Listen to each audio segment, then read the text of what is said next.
Saludos cordiales, mi nombre es Juan Aranguren, soy estudiante de Derecho de la Universidad Bicentenaria de Aragua, Venezuela.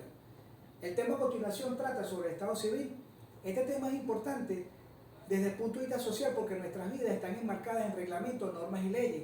Y desde el momento que se produce el nuevo ser o se origina a través del acto de la concepción, este empieza a adquirir derechos y deberes en el transcurrir del tiempo. El artículo 76 del Código Civil garantiza el bienestar de toda mujer embarazada antes, y durante y después del parto. El artículo 16 del Código Civil reza que todo individuo de la especie humana es considerado como persona. Y el artículo 17, todo recién nacido es reputado como persona desde el momento que nace vivo. El artículo 464 del Código Civil reza que después de los 20 días de nacido, o antes, mejor dicho, de los 20 días de nacido, el recién nacido debe ser presentado ante la primera autoridad civil o parroquial donde circunda este nuevo ser. El artículo 56 de la Constitución Bolivariana de Venezuela reza que todo individuo tiene derecho a un apellido y a un nombre del padre y de la madre, y esto es mismo reconocido por ellos. Entonces nuestro tema a continuación está estructurado de la siguiente forma: noción del Estado Civil y su importancia, clasificación teórica del Estado, capacidad e incapacidad y su relevancia en los efectos jurídicos, interdicción e inhabilitación de las personas y sus efectos jurídicos. El Estado se relaciona con la posición del ser humano frente al ordenamiento jurídico, supone el conjunto de cualidades que precisan el individuo como ser autónomo y sujeto ligado a una entidad política y familiar. Dicho de otro modo, el individuo va adquiriendo en el transcurrir del tiempo obligaciones y derechos que le confiere el Estado y va a estar sujeto bajo el ordenamiento jurídico del Estado. Ávila lo define como aquel conjunto de condiciones o situaciones que sitúan a la persona en un rol jurídico determinado, precisando así el conjunto de derechos o obligaciones sobre los cuales es titular o en sentido más amplio, determinando el régimen jurídico que le es aplicable a esta institución jurídica en particular. Díaz, Picasso y Gullón señala el Estado Civil es una cualidad de la persona que origina su posición ante el derecho, o lo que es lo mismo, su consideración por el ordenamiento jurídico, y esta consideración tiene por base su modo de vivir en la comunidad. El estamento jurídico que establece el Estado, el sujeto está obligado a ejercer sus derechos y obligaciones de acuerdo a lo que está tipificado en nuestra Carta Magna y en nuestro Código Civil venezolano. En cuanto a las características, tenemos que todos tienen por lo menos un estado civil, sin excepción, casado, soltero, viudo o divorciado. Es uno de indivisible respecto a una misma relación familiar. Esto tiene que ser y tiene que ver en relación al entorno familiar, padre, hijo, hermano, etc. Y es un derecho personalísimo. ¿Qué quiere decir personalísimo? Que no puede ser vendido, transferible y no puede ser expeditado por otra persona. El Estado Civil atribuye una esfera de actuación jurídica a las personas y otorga derechos y obligaciones derivadas de un acto jurídico o hecho jurídico que se aplicarán a los intervinientes de la relación. Permite identificar a las personas y diferenciarlas del resto. Esta importancia radica, desde el momento, como ya habíamos comentado, desde que el recién nacido vivo ya empieza a adquirir deberes y derechos, y en el momento de registrarlo ya adquiere una identificación personal.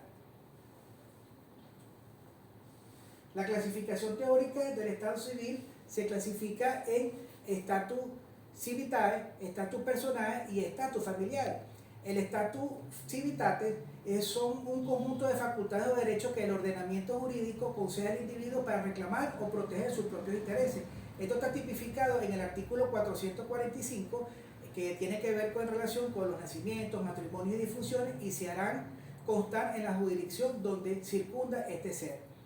El estatus personal es una condición que se encuentra en una persona respecto a una determinada situación. Esto lo podemos tipificar en el artículo 19 de nuestra Constitución Bolivariana de Venezuela, donde garantizará a toda persona el principio de proximidad y goce y ejercicio irrenunciable e indivisible. El estatus familiar se define como una posición que ocupa dentro del núcleo familiar y con cada uno de sus miembros. Esto tiene que ver con la afinidad dentro del núcleo familiar, y esto está tipificado en el artículo 37 del Código Civil. El parentesco puede ser por consanguinidad o por afinidad. La conceptualización de capacidad e incapacidad se puede traducir de la siguiente forma. La capacidad es la medida o porción de la personalidad traducida en la idoneidad para establecer relaciones jurídicas determinadas. Quiere decir que esto está condicionado desde el punto de vista físico-mental que pueda tener el individuo. Si el individuo presenta todas las condiciones físicas y mentales normales, en estado normal, puede ejercer sus obligaciones y derechos dentro del Estado. La incapacidad es el defecto o falta total de la idoneidad para ser titular de derechos, contraer obligaciones y adquirir deberes. Esto tiene que ver con la discapacidad o incapacidad total física o mental, y eso va a limitar a este individuo a ejercer sus obligaciones y derechos dentro del Estado.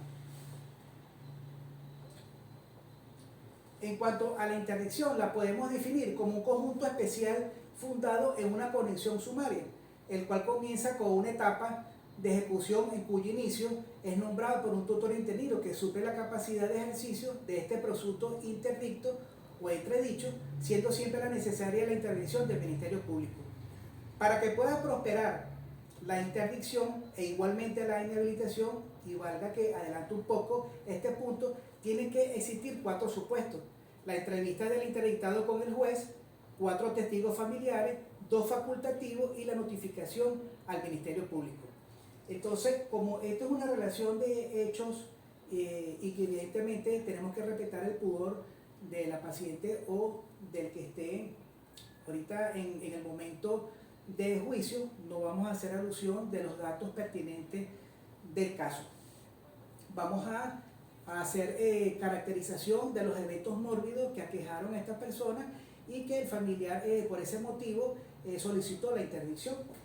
En fecha 11 de junio del año 2009, este tribunal admitió la solicitud de interdicción realizada y alegando: solicito sea sometida a interdicción y se le nombre tutor interino a mi hermana venezolana mayor de edad y de mismo domicilio. La presente solicitud la hago por cuanto mi hermana se encuentra en estado habitual de defecto intelectual desde su nacimiento, retraso mental grave, según consta en certificación médica que acompañó el presente.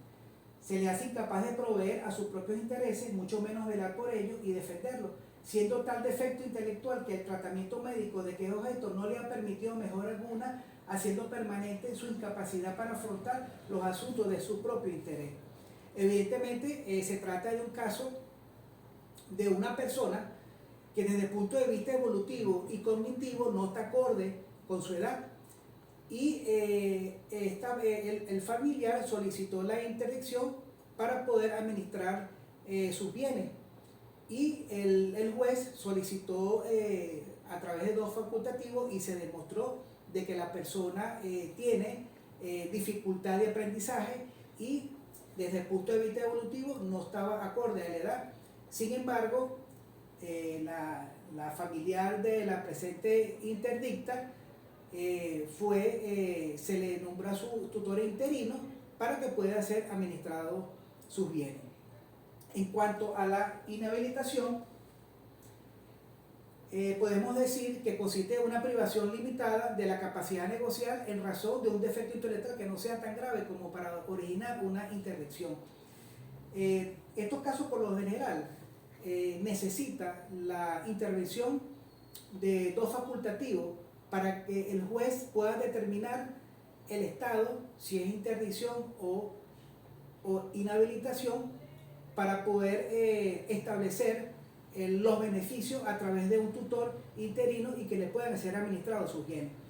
En este siguiente caso, en fecha de 22 de octubre de 2010, el juzgado tercero de primera instancia en lo civil, mercantil y del tránsito de la circunscripción judicial del estado Táchira profirió sentencia en la cual declaró con lugar la solicitud de inhabilitación. Asimismo decretó la inhabilitación del ciudadano, quien por defecto de esta declaratoria quedó impedido legalmente para realizar cualquier acto que exceda de la simple administración sin la asistencia de un curador, designó como curadora a su madre de conformidad con lo dispuesto en el artículo 309 del Código Civil y ordenó el registro y publicación de la decisión una vez que ella firme de conformidad de lo dispuesto en los artículos 414 y 415 del Código Civil. Cumplida esta distribución por auto de fecha del 9 de febrero del año 2011, este juzgado superior dio por recibido el presente expediente, el cual entra y dispuso el trámite que prevé la ley por los procedimientos de consulta que prevé la ley. Esto es un caso de un ciudadano que desde el momento que él nace fue sometido a un force obstétrico, y el force obstétrico, para tener un poco de conocimiento del caso, son unas paletas que producen traumatismo a nivel craneal por incapacidad de la madre de hacer el estado expulsivo, y produjo trauma obstétrico a nivel de los parietales y a nivel occipital. Y por supuesto, a través de los años, en la medida que este individuo va creciendo, se va determinando que esos defectos mentales y el retraso mental fueron producto certificadamente y médicamente por facultativo de que esta persona lleva desde la infancia un retardo grave, producto de un traumatismo obstétrico. Es por ello que se solicita la inhabilitación a través de, se nombra el juez, después de una fase de sumaria donde se recopilan todos los datos en los 4 supuestos que ya había nombrado, y en la fase plenaria es cuando el juez determina el estado de inhabilitación para que este interdicto goce de beneficio económico y pueda ser administrado por su madre. Gracias por su atención.